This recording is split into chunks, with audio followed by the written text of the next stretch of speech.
Did you know that you can AFK and train all of these skills now for 25 minutes at a time? You can even do the same to get totem pieces, medium clue scrolls and ancient shards. Just click once, sit back and get a ton of XP or the item that you want without even lifting a finger. But before we get into that, as always, there's a bond hidden within the video and the first person to find it and timestamp it with their username gets it. So if there's one thing that you learn to do when you're recording or editing YouTube videos is how to train AFK. And with the Runelite plugin logout timer, this has been an absolute game changer. It stops you from logging out for 25 minutes at a time without you having to do a single thing. To be able to use it though, you need a method that actually lasts that long, which is the difficult part. With the release of Desert Treasure 2 came a brand new way to mine for 25 minutes at a time. Mining shooting stars is pretty AFK, but you have to find them, they're only every 2 hours, and every so often when a layer is removed from the star, you have to click on it again to continue mining, all for around 20,000 XP per hour. You may have noticed that people even AFK mine at the Guardians of the Rift, but this only lasts for the length of the game, which is about 10 minutes, and you also have a minute's wait between games. But it almost works because the fragments that you mine are stackable, which is normally the problem skilling because you fill up your inventory and then you stop. The Duke, which is a repeatable boss after completing Desert Treasure 2, has an unusual mechanic that requires making potions before the fight starts, and part of that process is to mine some salt. This is also stackable and away from all the AoE damage you can take in the room, and since the fight hasn't even started yet, the boss doesn't attack you either. This new mining method is the lowest XP of any of the methods I will show you, but it's still 11,000 XP per hour in a very slow skill to level. Meaning if you start mining here and do some work, 25 minutes later you would have got almost 5,000 mining XP. There are a lot of different ways that you can train combat AFK now, and the most basic form of this is of course splashing, although it's no longer even the best way to AFK train magic anymore. To splash, all you do is wear melee and range armor that combined give you a magic attack level of -64 or greater. That level means that you're so inaccurate with magic, you can never hit any creature with it. All you need after that is a creature that is so weak in return, it doesn't hit you back either, and no one dies. The problem with this method though is that you miss out on the extra XP that you would normally get when you actually hit an opponent, and instead you only get the basic casting XP. Although it is good for certain account builds because it doesn't give hit points XP. However, if you just want XP, these are the best methods for combat, starting at the easiest to kill for low levels to the hardest for the higher levels. Desert bandits are always aggressive to you whenever you wear a holy or an unholy item, and will never stop attacking you. A lot of players know that you can train here with melee, but you can also train with range and magic. Unlike crabs, which are great for 10 minutes at a time before you lose aggro, you never lose it here. The bandit stats are very low with just 50 defense and no other defensive stats whatsoever. Plus the magic attack level is only 1, so that means their magic defense is also 1.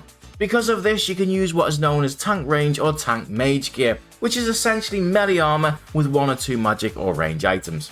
With range, unless you want to use a ton of bolts or arrows, 2 of those items have to be the chest and the Ava's device, or your Ava's won't work. If you're a low level, these will hit you for some damage, but not enough to kill you in the 25 minutes. For extra protection, you can even wear a melee plate body here with your mage and you would still hit them. I didn't, just because I personally wasn't taking enough damage to need to. You can also use a regen bracelet which restores your hit points at twice the normal speed, and stacks with a rapid restore prayer that does exactly the same, as well as using a super defense or a combat potion every time you reset the AFK timer. Standing here means that only one bandit can attack you at a time, but I wouldn't personally do this method as a hardcore Iron Man because players in theory can stack multiple bandits on you in the same way you stack creatures to barrage. The next place you can train all of your combat skills is a slightly higher level, but you do make a small amount of money here. For this method, all you're going to need is again tank range, mage or melee, and a dwarven rock cake which you can get from freeing the mountain dwarf in Recipe for Disaster, or a locator orb which you get in Dragon Slayer 2. Both just simply lower your health down to 1 HP. So in the Nightmare Zone, if you choose the normal rumble mode, you can select which bosses you want to have in the fight. The bosses available depends on what quest you've completed, so it does vary, but by choosing the weaker melee ones only, such as these, and then standing in any corner, you will normally just get attacked by 1 at a time, and at most 2. The way the mechanics in the game works is that if your hit point is at 1, you can never take any more damage than 1. And in this game mode you can get an item called an absorption potion, which is one of the rewards. And this absorbs any damage that you take, and you can stack up to 1000 points worth of damage. If you've never done Nightmare Zone before, for the first run simply pray melee and kill as many as you can to get some points. After that you'll always earn more points than you need to buy the absorption pots. So once you've started a dream, make sure auto retaliators are on, stand in the corner and lower your health down to 1 hit point, whilst also drinking enough absorption potions to give you a 1000 hit point shield. Pot up if you have them, but don't overload here, as when it runs out it restores 50 hit points, meaning creatures can do more damage on you. Now you can do whatever you want because you have a huge absorption shield, and even if you get hit, since your hit points is just 1, that's all that can ever be taken away from the shield after a successful hit.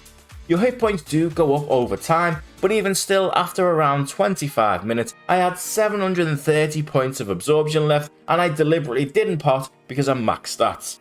Every time you check back on the game, lower your health down to 1 again, top up your absorption, and you're good to go again. I was getting 66,000 strength XP and 22,000 hit points XP, and whilst this method isn't great for points, you still make 50,000 points per hour after you pay for the absorption pots, which can be used to buy some items just to make a little bit of money or imbue other items in the game. This one is also a safe death for Hardcore Iron Man, but obviously not for Group Hardcore Iron Man. Next, if you want to completely AFK Slayer XP, totems or even medium clue scrolls, you're gonna need the Venator bow, which requires level 80 range to wield. This bow is unique because it attacks multiple targets, even ones a few tiles away from the one that you're attacking. What that means is that after the 10-minute aggression timer has ended, you still get constantly attacked by creatures because you're pulling the aggro yourself, as long as you're in a multi-combat area and there's enough creatures around. What constitutes as enough just depends on your level. For example, there's a ton of creatures in the first level of the Stronghold of Security, which is a multi-combat area, but they're all extremely low level, so it means you kill them too quickly and you lose aggro over time. You could technically use a really weak arrow so that they didn't die that quick, but it wouldn't be very good XP. The best place without a doubt is the Catacombs of Korend, but in here, most of the creatures do quite a lot of damage.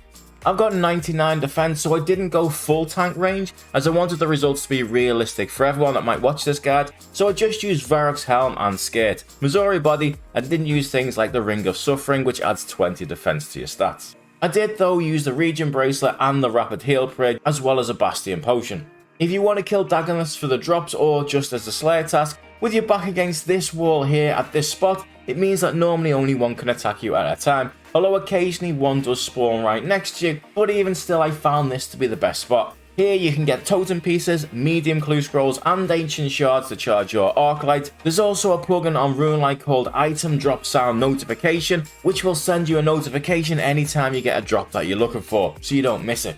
After 25 minutes of Dagoneths, I was averaging around 113,000 range XP and 37,000 hit points per hour. I was left with just 50 hit points, so if you are a lower level, you're really going to have to get the best defensive gear you can, otherwise I suspect you'd only be here for around 20 minutes AFK before dying. You can technically do this at the Moss Giants too, but you would definitely have to use a weaker arrow similar to the Stronghold of Security. These will probably die too quickly too, and you may lose aggro.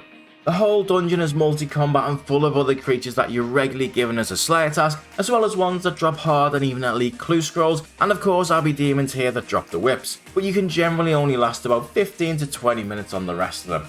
Whilst many creatures do a decent amount of damage here, most are fairly weak defensively themselves. You hit very often even in tank range or even without range armor on, so you can do two different methods. The first is very simple.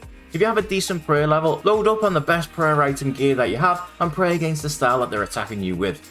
There are prayer drain calculators out there that you can use, which will tell you exactly how long your prayer is going to last, and when wearing prayer items it's typically 10 to 15 minutes depending on your prayer level.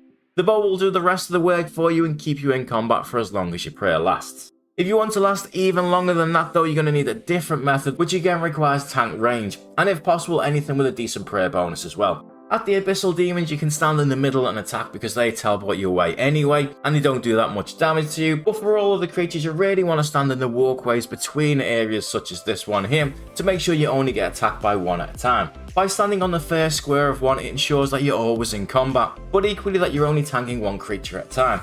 You're also close enough to the middle still that the bow can do its thing and keep aggro on a few different creatures. Start off by using protection prayers, that will give you around 8 to 10 minutes where you take no damage at all. Once your prayer drops, things like Abbey Demons, Jellies, Ankus, Dust Devils and Lesser Demons will take a further 5 to 10 minutes to get your health low afterwards. Finally, using the Runelite plugin, Lifesaver, this will send you a notification whenever your health is below a certain level that you get to choose.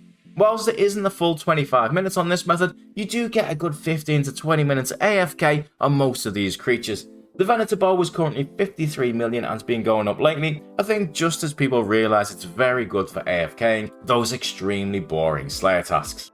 There are a couple more creatures that you can theoretically kill for the full 25 minutes, but they're in the Wilderness Slayer Caves, which is the Jellies as they're only a level 78 there, and the Ice Giants. So few people kill the Ice Giants, you may just get away with it, and there's a chance a PK wouldn't check on you after quite a while, but realistically it's not really worth the risk.